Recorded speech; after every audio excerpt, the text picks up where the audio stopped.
ஆஹா என் தோள்களில் மாங்கனி சாய ஆகாய கங்கை என் மார்பினில் பாய கொதித்தது குளிர்ந்தது குளிர்ந்தது வளர்ந்தது நடந்தது மறந்திடு உனக்கு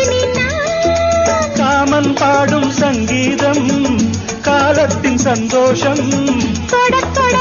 தொடர்ந்தது கொடி என படர்ந்தது மழைக்கால மேகம் ஒன்று மடி ஊஞ்சல் ஆடியது இதற்காகத்தானே அன்று ஒரு ஜீவன் வாடியது இத்தனை காலம் சித்திர பெண்ணை பார்வை தேடியது ஒரு பாடல் பாடியது அதில் ஊடல் கூடியது